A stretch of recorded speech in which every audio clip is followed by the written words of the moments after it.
have seen this coming? Who could have possibly predicted the demise of late night television? Who has been saying for months that the trio of huge embarrassing failures hosting these late night dumps are running on borrowed time? How could someone possibly have the power to look so vividly into the future? Contrary to popular belief, Uncle KC is not related to Miss Cleo, mainly because some of my predictions, they actually end up becoming reality. But even though I don't have the power, nor do I want the power to look into the future, I have become an expert at recognizing huge embarrassing failure. I know we're still 5 months away from the 3rd annual Huge Embarrassing Failure Awards, but we might already have our winner. I am struggling to understand how someone who seems to be intelligent could be this stupid. I knew the woke fungus was powerful. I knew the fungus was designed for destruction. I know stage 4 symptoms of OMB, Orange Man bad. I know stage 4 symptoms are devastating and incurable, but how in the hell can someone be this stupid? Let me outline this scenario for you.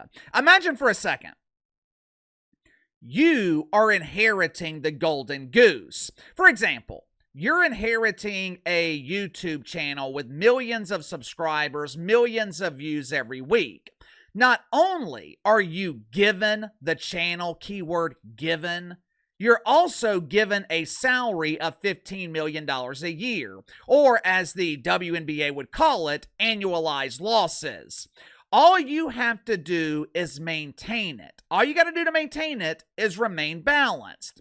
You make fun of the Trumper. You make fun of our former fearless leader, Johnny B. Biden, which takes minimal effort because Johnny B. writes the material for you. You make jokes about Cam Harris, Pampers Bondi. Basically, you make fun of everyone. For $15 million a year, would you accept those terms? For reasons unknown, Steph Colbert could not get past his emotional attachment to John Biden and his overwhelming hatred of the Trumper. He allowed his unending devotion to Johnny B to cloud his intelligence. He allowed his obsession with the Trumper. He allowed his obsession with another man, which, by the way, what the hell's going on with dudes being obsessed with other dudes? Crying Ryan Clark at ESPN has an unhealthy obsession with Bob Griffin the Trace. Jim Kimmel, Steph Colbert, they have this weird obsession with the Orange Man. It's weird, it's unhealthy, and it's damn sure unhealthy to Colbert's bank account because he found out last night it cost him his job. Make sure to like and subscribe. You can follow me on Twitter at KC_BTL84. Last night, Stephen Colbert opened his show with breaking news for his lonely male followers. But for the rest of us, especially those of you who have been following this channel for a while, the admission was something that we've already known. Steph Colbert opened his show and admitted he's a huge embarrassing failure. He announced to his dwindling audience that CBS was canceling this rancid turd and the final episode would be broadcast in May of 2026. May 2026. I seem to remember someone saying the other day that 2026 could be the final year for some of these hosts in late night television. When Stevie made the announcement, the audience immediately erupted in a chorus of boos. Now, according to the mainstream media, the audience is outraged. But my inside sources, they are telling me that the audience was actually booing because CBS is keeping this toxic dump on the air for another 10 months. They were hoping last night was going to be the final episode. Stephen Colbert said something during his opening monologue that's being completely overlooked, but it perfectly explains why this show is a failure. See if you can catch it. Watch for yourself. Next year will be our last season. The network will be ending The Late Show in May. And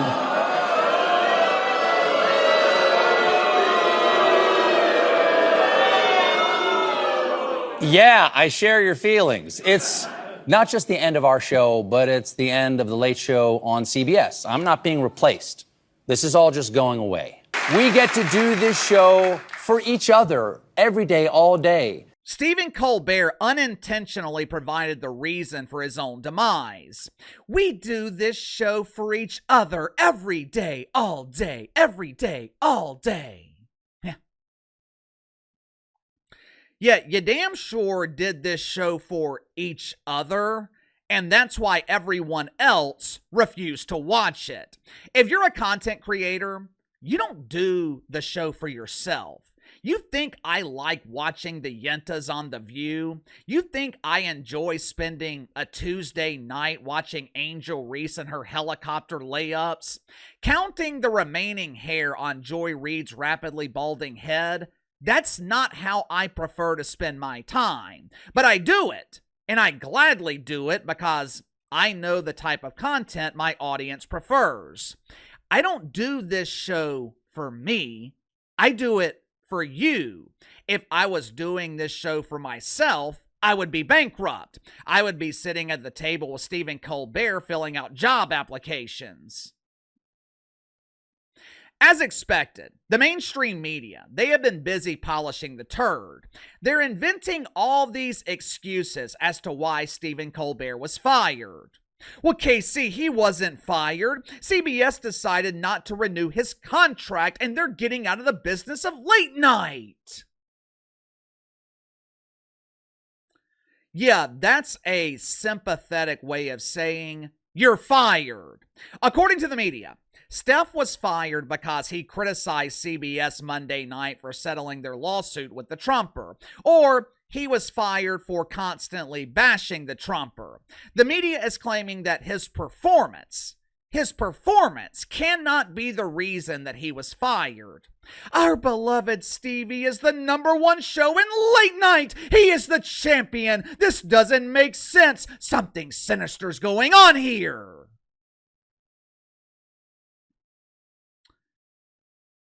Champion of what? That's like saying Rob Doofus has the #1 show on MTV. He's the only show on the network.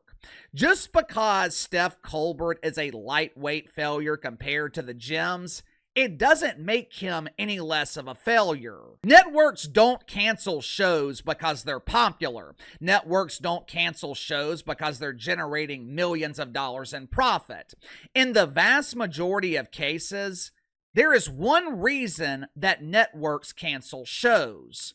They're not making money. You don't have to take my word for it. According to CBS, the decision to cancel Stephen Colbert, it was purely financial. Translation? They can no longer find a way to monetize this turd. Now, the media, they are blaming YouTube. They're blaming the increased competition. But it's strange. I don't see Comedy Central complaining about Jon Stewart. All my friends at Fox News, are you guys planning to cancel Gutfeld? If you need further proof that the woke fungus infects and destroys, just look at the business of late night television, a business that CBS has decided is no longer worth it. Look at the two primary failures, Steph Colbert, Jimmy Kimmel. Both are 100% infected with the woke fungus, and both are soon to be unemployed. Well, Casey, that's not true. Jimmy Kimmel hasn't been fired yet.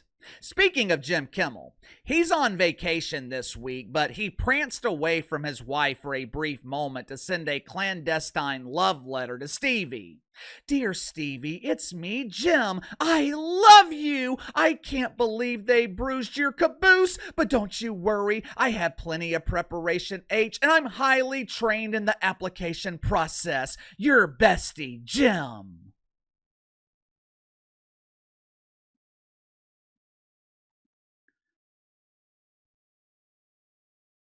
I don't have any inside information, but I would imagine that this was a difficult decision from CBS. No one wants to be responsible for the demise of an institution. No one wants to be known as the guy who canceled late night.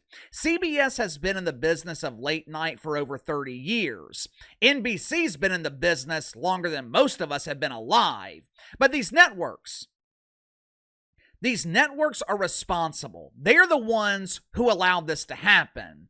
They re-signed this trio of huge, embarrassing failures, even though the warning signs were there. 10 years ago, late night programming was generating almost $1 billion in advertising revenue. The Tonight Show alone was generating over $300 million. Today, the trio combined is generating $342 million.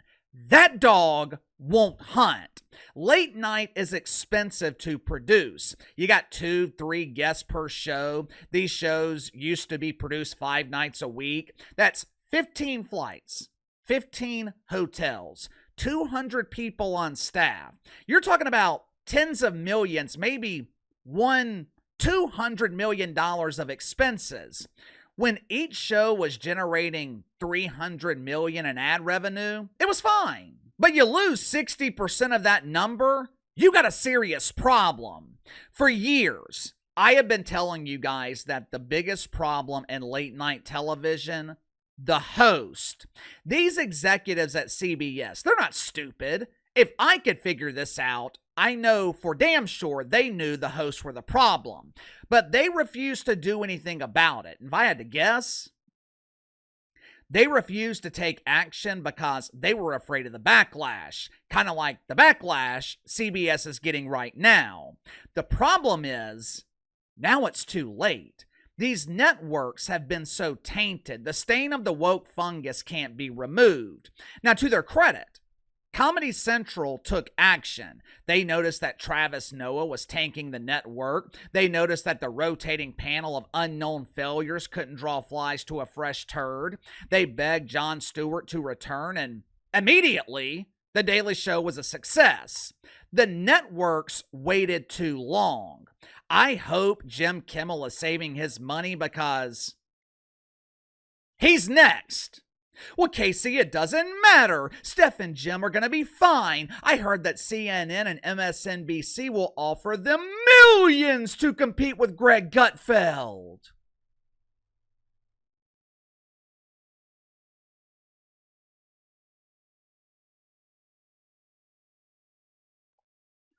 Why in the hell would they do that? For starters, with the budget cuts at both networks, they can't afford them. But why in the hell would they waste money on proven failures? They have been competing with Greg Gutfeld for years now, and he's been kicking their ass. He's been kicking their ass while they were on network television, free TV. Their lead-in every night was the local news, which is a strong lead-in. So how can Stephen Colbert possibly compete with Greg Gutfeld at CNN when his lead-in is going to be a flyless turd?